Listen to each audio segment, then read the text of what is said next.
Testing internal microphone, DJI Osmo Action 3 internal microphone testing. Testing 1 2.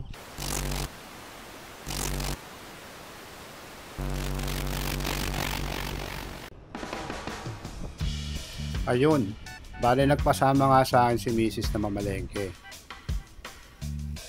Dami nila rin. Pagkatapos namin mamalengke, sabi niya, mag-ride na raw ako kung saan ko gusto mag-ride.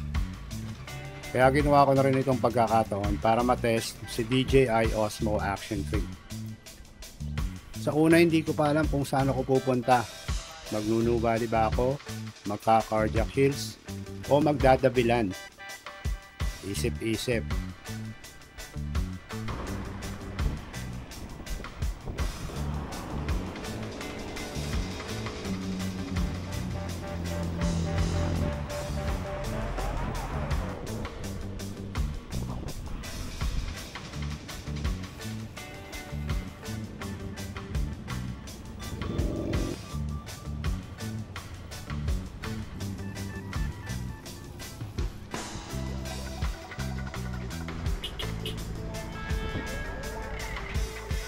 At napag-desisyonan ko nga na puntahan ko na lang yung maiksing gravel road dito malapit sa lugar namin. Naisip ko maganda yung lugar para matest yung stabilization ni Osmo Action 3. Rocksteady ang tawag nila sa stabilization feature nila. Ito ay isang electronic image stabilization kung saan iniiwasan ng camera na maging maalog o shaky yung footage na nakukuhanan mo. At dahil nga lubak-lubak sa daan na ito, perfectong kali ito para sa test na gagawin ko.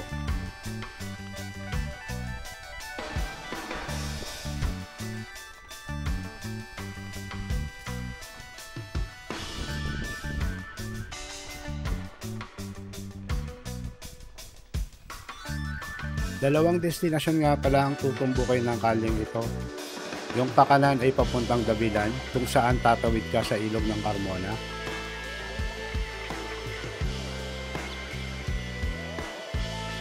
At yung pakaliwa naman ay papuntang Lasal Binyan, kung saan papunta rin ng Nubali.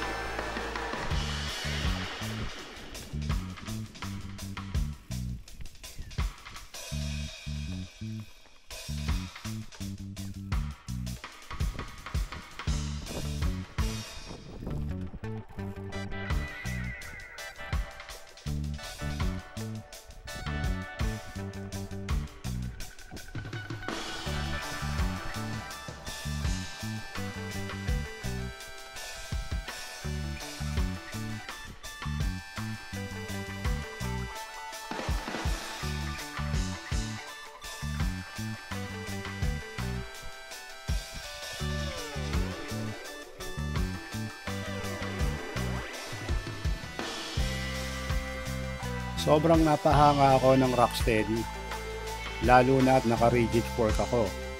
Di hamak na mas matagtag sa lubak yung bike na gamit ko.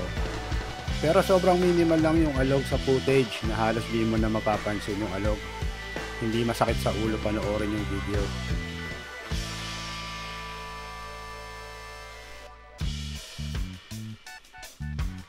Ang settings nga pala na ginamit ko sa DJI Osmo Action 3, sa resolution 2K 30fps, naka-on si Rocksteady.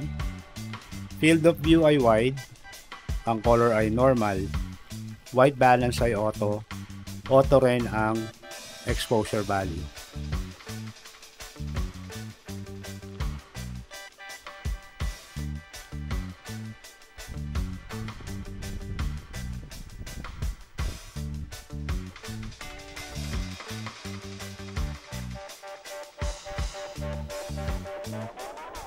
Ngayon, tinitest natin yung audio ni DJI Osmo Action 3 habang nakasakay tayo sa bike.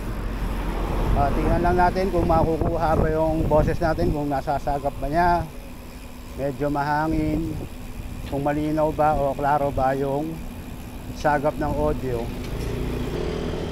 Bali ginagamit natin yung internal microphone. Test mic, check, 1 2. Testing. Check mic, check.